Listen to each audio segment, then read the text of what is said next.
Sir নমস্কাৰ। Sir নমস্কাৰ। Sir কি নাম আপোনাৰ? গৌৰী শংকৰ কুশৱাহা। গৌৰী শংকৰ, আপুনি ক'ৰ পৰা আহিছে? গাঁও সম্ৰাট, তহচিলপুৰ জিলা নাৱাৰী, মধ্যপ্ৰদেশ। ছাৰ আপুনি সন্ত ৰামপালদেৱ মহাৰাজৰ শৰণলৈ অহাৰ আগতে কি ভক্তি সাধনা কৰিছিল? সন্ত ৰামপালদেৱ মহাৰাজৰ শৰণলৈ অহাৰ আগতে হিন্দু ধৰ্মত যি প্ৰচলিত যিবোৰ দেৱী দেৱতা আছে তেওঁলোকৰ পূজা কৰিছিলোঁ, মানিছিলোঁ। ছাৰ এইবোৰ পূজাটো আপুনি কৰিয়ে আছিলে, তাৰ পিছতো আপুনি সন্ত ৰামপালদেৱ মহাৰাজৰ শৰণলৈ কিয় আহিলে? মই সন্ত ৰামপালদেৱ মহাৰাজৰ শৰণলৈ অহাৰ আগতে যি পূজা কৰিছিলোঁ সেইবোৰ কৰাৰ বাবে একো লাভ পোৱা নাছিলোঁ আৰু ভক্তি কৰোঁতে কৰোঁতে বিভিন্ন প্ৰকাৰৰ শাৰীৰিক, ভৌতিক, মানসিক সমস্যা আহি গৈছিল। সেইবোৰ আটাইতকৈ ডাঙৰ ক্ষতি এইটো হ'ল যে মোৰ মা, যেতিয়া মই সৰু আছিলোঁ 10 বছৰৰ, ঠিক সেই সময়তে মোৰ মাৰ কেঞ্চাৰত মৃত্যু হ'ল। আৰু মোৰ যিজন সৰু খুৰা আছিল তেওঁ গছৰ পৰা পৰি ৰাজহাড় ভঙাৰ বাবে তেওঁৰো মৃত্যু হৈ গৈছিল। মোৰ তৃতীয় নম্বৰ যিজন ভাই, তেওঁৰ পেট বাধা ইমানেই আছিল যে ৰাতি 12 বজাতো তেওঁক কেতিয়াবা লৈ যাব লগা হৈছিলে। যি নাউতিক বুলি যাক কোৱা হয় তেওঁক মাতি দেখুৱাব লগা হৈছিলে। কেতিয়াবা 8 দিনলৈকে একো নাখাইছিলে আৰু ইয়াৰ বাবে আমাৰ বহুত সমস্যা হৈছিলে। ছাৰ আপুনি এইবোৰ পূজা কৰাৰ পিছতো এই সমস্যাবোৰৰ সন্মুখীন হ'বলগীয়া হৈছিলে। ছাৰ ইয়াৰ কাৰণনো কি? ইয়াৰ পিছৰ কাৰণটো হ'ল যে ছাৰ, আজি যেতিয়া সন্ত ৰামপালদেৱ মহাৰাজৰ যি জ্ঞান শুনিলোঁ তাৰ পৰা জ্ঞান পাইছোঁ যে আগতেতো একোৱে গম পোৱা নাছিলোঁ। আগতে ভাবিছিলোঁ যে যিবোৰ ভাগ্যত আছে সেয়াই পাই আছিলোঁ, কিন্তু আজি সন্ত ৰামপালদেৱ মহাৰাজে যি সত্য মাৰ্গৰ কথা কৈছে, আমাৰ গীতাখন পঢ়ি শুনাইছে। গীতাৰ 16 নম্বৰ অধ্যায় 23 নম্বৰ শ্লোকত কৈছে যে যিয়ে শাস্ত্ৰবিধি ত্যাগ কৰি মনৰ মতে কাম কৰে তেওঁলোকে না শান্তি না গতি একোৱে নাপায়। গতিকে এয়া আজি মই গম পাইছোঁ, সেইবাবে এই ক্ষতি হৈ আছিল, সত্য মাৰ্গ পোৱা নাছিলোঁ। ছাৰ এইবোৰ পূজা কৰাৰ পিছতো আপুনি বহুত সমস্যাৰ সন্মুখীন হ'বলগীয়া হৈছিলে।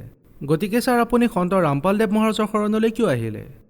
সন্ত ৰামপালদেৱ মহাৰাজৰ শৰণলৈ অহাৰ কাৰণটো হ'ল যে মই এদিন টিভি চাই আছিলোঁ।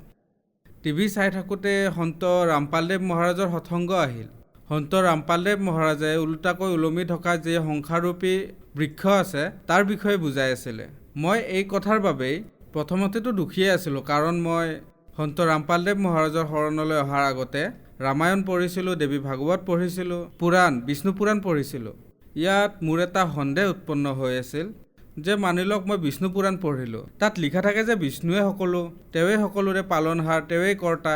যেতিয়া শিৱ পুৰাণ পঢ়িলোঁ, শিৱ পুৰাণ পঢ়াত এয়া সিদ্ধ হ'ল যে শিৱই সকলোৰে দেৱৰ দেৱতা মহাদেৱ হয়। ৰামচৰিত মানস পঢ়িলোঁ, তাতে এটা কথা পালোঁ যে ৰামচৰিতত ৰামচন্দ্ৰৰ বাহিৰে এই পৃথিৱীত কোনো ভগৱান নাই। দেৱী পুৰাণ পঢ়িলোঁ, তাত দেখিলোঁ যে দেৱীয়ে সকলোৰে কৰ্তা ধৰ্তা হয়। কোৱাৰ অৰ্থ এইটো যে মোৰ মনত এটা শংকা আছিল যে সেই ভগৱান কোন? মই সেই ভগৱানক বিচাৰি ফুৰিছিলোঁ। যেতিয়া মই টিভিত সৎসংগ চাই আছিলোঁ, সন্ত ৰামপালদেৱ মহাৰাজে গীতা খুলি কৈ আছিল যে গীতাৰ অধ্যায় 15 1 পৰা 4লৈকে আৰু শ্লোক 17ত স্পষ্টকৈ কৈ আছে যে ওলোটাকৈ ওলমি থকা যে সংসাৰৰূপী বৃক্ষ আছে, কৈ আছিল যে পূৰ্ণ ভগৱান কোন? গতিকে তাত মই এই তথ্য পালোঁ যে ব্ৰহ্মা বিষ্ণু মহেশ্বৰ ভগৱানটো আছে, তেওঁলোক তিনিলোকৰ ভগৱান, কিন্তু পূৰ্ণ ভগৱানৰ জ্ঞান সন্ত ৰামপালদেৱ মহাৰাজৰ শৰণতেই পালোঁ। ছাৰ আপুনি সন্ত ৰামপালদেৱ মহাৰাজৰ শৰণলৈ অহাৰ বাবে আপুনি পূৰ্ণ জ্ঞান পালে। গতিকে ছাৰ আপোনাৰ পৰা আমি এইটো জানিব বিচাৰিম যে আপুনি আগতে সাধনা কৰাৰ পিছতো ইমানবোৰ সমস্যা হ'ল, ইমান সমস্যাৰ সন্মুখীন হ'বলগীয়া হ'ল। গতিকে পূৰ্ণ পৰমাত্মাৰ শৰণলৈ অহাৰ পিছত, শাস্ত্ৰ অনুসৰি ভক্তি সাধনা কৰাৰ পিছত আপুনি কি লাভ পালে? হয়, সন্ত ৰামপালদেৱ মহাৰাজৰ শৰণলৈ অহাৰ পিছত মই এই লাভ পালোঁ যে প্ৰথম লাভটো এই হ'ল যে মই সত্য মাৰ্গ পালোঁ, প্ৰমাণিত ভক্তি পালোঁ, যি মানৱ জীৱনৰ মূল উদ্দেশ্য হয়। দ্বিতীয় লাভ এয়া হ'ল যে এদিন মই ঘৰৰ পৰা টিকম্বৰলৈ গৈ আছিলোঁ। মোৰ লগত এজন মোৰ বন্ধু আছিল। ৰাতি হঠাৎ মই যিহেতু উজাগৰে আছিলোঁ, মই যিহেতু বাইকেৰে গৈ আছিলোঁ, হঠাতেই টোপনি আহিল আৰু ইমান বেয়াকৈ এক্সিডেণ্ট হ'ল যে কমচে কম 10 ফুট আগলৈ গাড়ীৰ পৰা ছিটিকি গৈ ৰাস্তাত পৰিলোঁ। কিন্তু সন্ত ৰামপালদেৱ মহাৰাজৰ ইমান দয়া হ'ল যে মোৰ এটা আচুৰো নগ'ল, য'ত নেকি গাড়ীখন চূৰ্ণ বিচূৰ্ণ হৈ গৈছিলে। এটা লাভ এইটো পালোঁ। আন এটা লাভ হ'ল যে মোৰ দুয়োটা কিডনীতে ছাৰ পাথৰ হৈছিলে, যাৰ চিকিৎসা মই ঝাঁচীত, DN মিশ্ৰাৰ ওচৰত ঝাঁচীত আৰু 2-3জন ডক্টৰৰ ওচৰত কৰাইছিলোঁ। তাৰ পৰা একো লাভ পোৱা নাছিলোঁ। যেতিয়ালৈকে ঔষধ খাইছিলোঁ আৰাম পাইছিলোঁ, কিন্তু সন্ত ৰামপালদেৱ মহাৰাজৰ শৰণলৈ অহাৰ পিছত আজিলৈকে কোনো ধৰণৰ ঔষধ খোৱা নাই, একেবাৰে সুস্থ মই। সেই সময়ত মোৰ ওজন আছিল প্ৰায় 35-37 কিলো। বৰ্তমান মোৰ 60 কিলো হৈছে। এইটো এটা লাভ হ'ল। আন এটা লাভ হ'ল যে মোৰ ছোৱালী ছাদত পঢ়ি আছিলে। ৰাতিপুৱাৰ সময় আছিল, তলত ল'ৰা ছোৱালীবোৰে বদমাচি কৰি আছিল। সিহঁতক ধমক দিবৰ বাবে যেতিয়া মোৰ ছোৱালীজনী গ'ল, তেতিয়া হঠাৎ যেতিয়া তাই দেৱালত হাত থলে, তেতিয়া দেৱালখন ভাঙি তলত পৰিল। তাইৰ ওপৰত 20-25 ডালমান খুটাও পৰিছিল। মোৰ ছোৱালীজনীৰ শ্বাস একেবাৰে বন্ধ হৈ গৈছিল।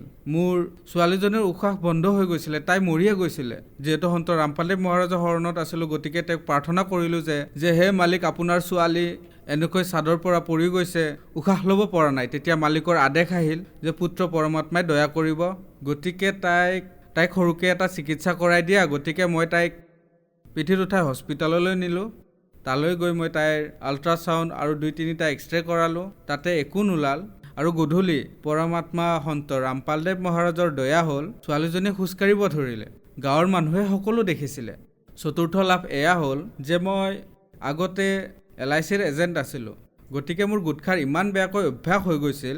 গুটখা মই 10 বছৰৰ পৰা খায়ে আহিছিলোঁ, একে লেঠাৰিয়ে। এদিনত 20-25 পেকেট খাইছিলোঁ আৰু আনকো খুৱাইছিলোঁ। মানে যিবোৰ উপাৰ্জন কৰিছিলোঁ সেই সকলোবোৰ গুটখা আৰু গধূলি মদৰ বাবে। মোৰ বেয়া অভ্যাস আছিলে। ইয়াৰ বাবে মই বহুত বেছি চেষ্টা কৰিছিলোঁ যে বহুত দেৱ স্থানলৈ গ'লোঁ, তাতেও নহ'ল। কিন্তু ৰামপালদেৱ মহাৰাজৰ শৰণলৈ যেতিয়াৰ পৰা গ'লোঁ, তেতিয়াৰ পৰা খোৱাটো দূৰৰে কথা, কোনোবা যদি ওচৰত খাই থাকে বহুত বেয়া গোন্ধ পাওঁ। তৃতীয়তে আগলৈ এইটো লাভ হ'ল যে আগতকৈ মোৰ আৰ্থিক অৱস্থা ইমান ভাল হ'ল মালিকৰ শৰণলৈ অহাৰ পিছত। সন্ত ৰামপালদেৱ মহাৰাজে যি ভক্তি দিলে, সেই ভক্তিৰ বাবে মই আগতে যি খেতি কৰিছিলোঁ, সেই খেতিৰে মোৰ বছৰটোৱে নগৈছিল, একেবাৰেই কম হৈছিলে। আজি মালিকৰ দয়াত মালিকে সন্ত ৰামপালদেৱ মহাৰাজে ইমান দিলে যে আজি মোৰ ওচৰত মটৰ চাইকেল আছে, 4 হুইলাৰ গাড়ী আছে। পৰমাত্মাৰ দয়াত মোৰ ডাঙৰ ঘৰো আছে। মালিকে সকলো মোক দি দিলে সন্ত ৰামপালদেৱ মহাৰাজৰ দয়াত। ছাৰ, আপুনি সন্ত ৰামপালদেৱ মহাৰাজৰ পৰা নাম দীক্ষা লোৱাৰ লগে লগেই ইমানবোৰ সুখ হ'বলৈ ধৰিলে, আপুনি শাৰীৰিক লাভো পালে। গতিকে ছাৰ, আপুনি ভকত সমাজক কি বাৰ্তা দিব বিচাৰিব? ভক্ত সমাজক ছাৰ বাৰ্তা কি দিম, এটাই প্ৰাৰ্থনা জনাওঁ যে আপোনালোকে জাগক হে পৰমাত্মাক ভালপোৱাসকল। আজি সন্ত ৰামপালদেৱ মহাৰাজ পৃথিৱীলৈ পূৰ্ণ পৰমাত্মাৰ ৰূপত আহিছে, আৰু যিয়ে সকলো শাস্ত্ৰ, 4 বেদ, শাস্ত্ৰ, 18 পুৰাণ, বাইবেল, কোৰাণ, গুৰুগ্ৰন্থ চাহেব সকলো সৎগ্ৰন্থৰ পৰা প্ৰমাণ দি এটা শব্দ আপোনালোকক দেখুৱাই সত্য মাৰ্গ দেখুৱাই আছে।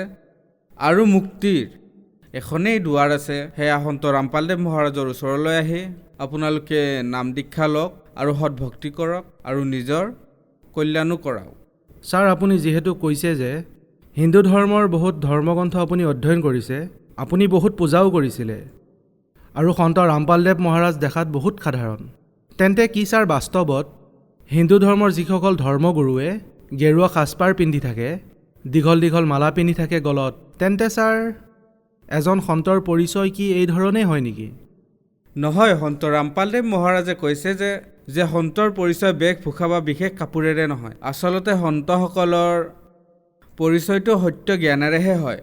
যিয়ে শাস্ত্ৰ অনুসাৰে প্ৰমাণ সহিতে জ্ঞান দিব, তেওঁহে সঁচা সন্ত হয়, তেওঁৱেই সত্য মাৰ্গ দেখুৱাজন হয়। বাকী গেৰুৱা কাপোৰ পিন্ধি, দাড়ি ৰাখি, জোতা বান্ধি সন্তৰ পৰিচয় নহয়। যিসকল অন্য গুৰু আছে তেওঁলোকক প্ৰাৰ্থনা জনাওঁ যে আপোনালোকৰ যি জ্ঞান সেয়া প্ৰমাণ সহিতে নহয়। এই সকলোবোৰ কথা আপোনালোকেও জানে, সকলোবোৰ ধৰ্মগুৰুৱেও জানে। গতিকে তেওঁলোকলৈ মোৰ প্ৰাৰ্থনা যে আপোনালোকে সন্ত ৰামপালদেৱ মহাৰাজৰ অনেক চেনেলত সৎসংগ আহে, ছ'চিয়েল মিডিয়াত আহে, ইয়াৰ মাধ্যমেৰে আপোনালোকে তেওঁৰ জ্ঞানক বুজক আৰু নিজৰ অহংকাৰ ত্যাগ কৰি যি পুণ্যৰ কাম আছে, যি মেইন উদ্দেশ্য হয় মানৱ জীৱনৰ, আপুনি আনৰ জীৱনৰ লগত, সৰল ভক্তসকলৰ জীৱনৰ লগত যি খেল খেলি আছে সেয়া বাদ দিয়ক।